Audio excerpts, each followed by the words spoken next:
We're going to read Chapter 8 of Charlie and the Chocolate Factory. 2 more golden tickets found. That evening, Mr. Bucket's newspaper announced the finding of not only the 3rd golden ticket, but the 4th as well. 2 golden tickets found today, screamed the headlines. Only 1 more left. All right, said Grandpa Joe, when the whole family was gathered in the old people's room after supper. Let's hear who found them. The 3rd ticket, read Mr. Bucket, holding the newspaper up close to his face because his eyes were bad and he couldn't afford glasses. The 3rd ticket was found by Miss Violet Beauregard. There was great excitement in the Beauregard household when the reporter arrived to interview the lucky young lady.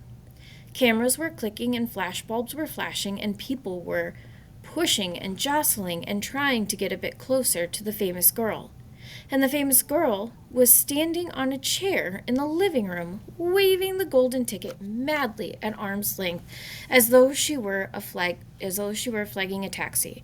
She was talking very fast and very loudly to everyone, but it was not easy to hear all that she said because she was chewing ferociously upon a piece of gum at the same time.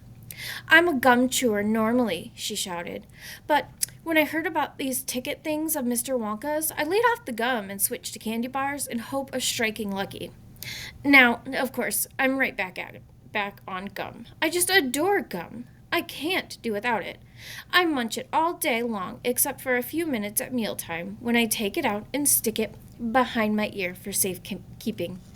To tell you the honest truth, I simply wouldn't feel comfortable if I didn't have that little wedge of gum to chew on every moment of the day. I really wouldn't.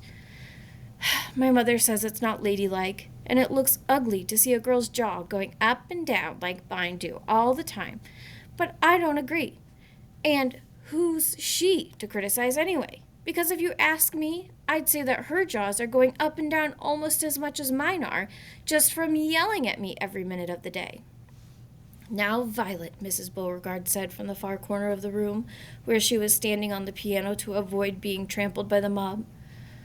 All right, Mother, keep your hair on, Miss Beauregard shouted. And now, she went on, turning to the reporters again, it may interest you to know that this piece of gum I'm chewing on right at this moment is the one I've been working on for over 3 months solid. That's a record, that is. It's beaten the record held by my best friend, Miss Cornelia Prince Meadow. And was she mad? It's my most treasured possession now, this piece of gum is. At nights, I just stick it on the end of the bedpost, and it's as good as ever in the morning.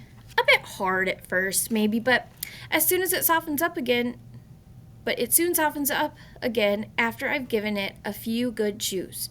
Before I started chewing for the world record, I used to change my piece of gum once a day. I used to do it in our elevator on the way home from school. Why the elevator? Because I like sticking the gooey piece that I just finished with on to one of the elevator buttons. Then the next person who came along and pressed the button got my old gum on the end of his or her finger. Ha ha! And what a racket they'd picked up, some of them. You get the best results with women who have expensive gloves on. Oh yes, I'm thrilled to be going to Mr. Wonka's factory, and I understand that afterwards he's going to give me enough gum to last me for the rest of my whole life. Whoopee! Hooray! Oh, beastly girl, said Grandma Josephine. Despicable, said Grandma Georgina. She'll come to a sticky end one day, chewing all that gum. You see if she doesn't. And who got the 4th golden ticket, Daddy? Charlie asked. Now, let me see, said Mr. Bucket, peering at the newspaper again. Ah, yes, here we are. The 4th golden ticket, he read on, was found by a boy called Mike TV. Another bad lot, I'll be bound, muttered Grandma Josephine. Don't interrupt, Grandma, said Mrs. Bucket. The TV household, said Mr. Bucket, going on with his reading, was crammed like all the others with excited visitors when our reporter arrived, but young Mike TV, the lucky winner, seemed extremely annoyed by the whole business. Can't you fools see I'm watching television? He said angrily. I wish you wouldn't interrupt.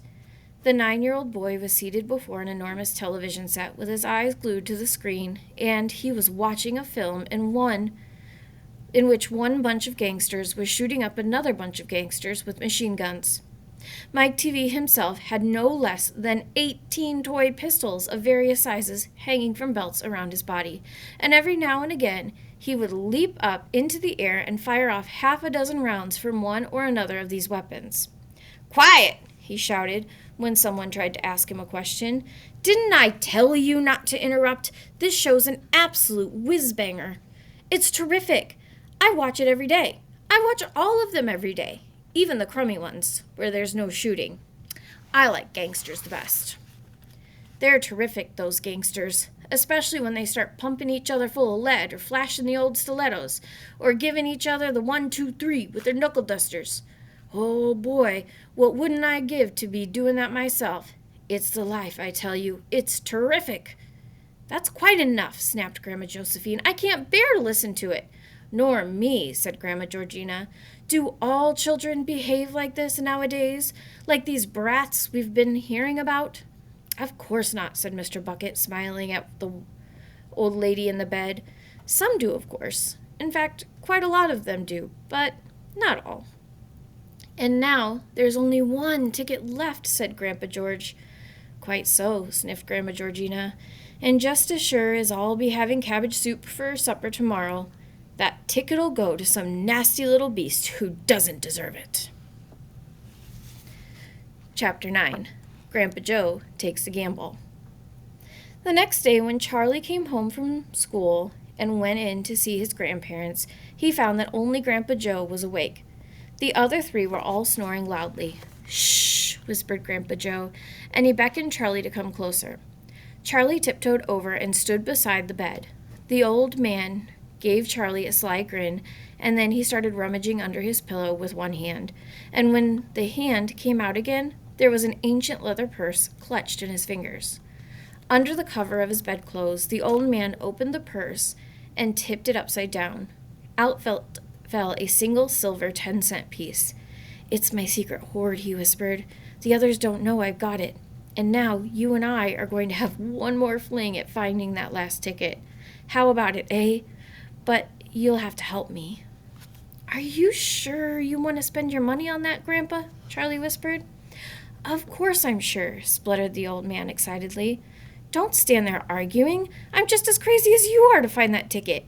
Here, take my money and run down the street to the nearest store and buy the first Wonka candy bar you see and bring it straight back to me, and we'll open it together."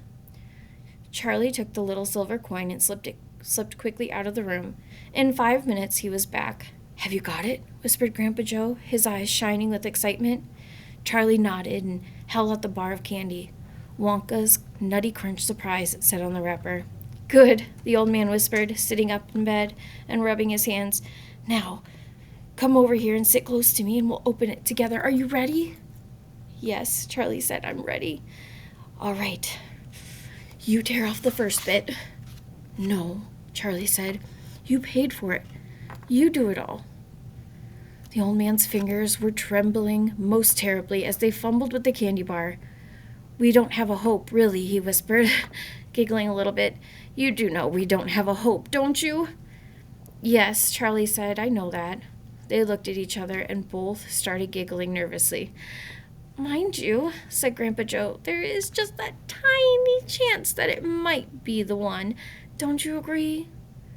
"Yes," Charlie said, "of course. Why don't you open it, Grandpa?" "All in good time, my boy." "Which end do you think I ought to open first?" "That corner, the one furthest from you. Just tear off a tiny bit, but not quite enough for us to see anything." "Like that?" said the old man. "Yes. Now a little bit more." "You finish it," said Grandpa Joe. "I'm too nervous." "No, Grandpa, you must do it yourself." "Very well, then. Here goes."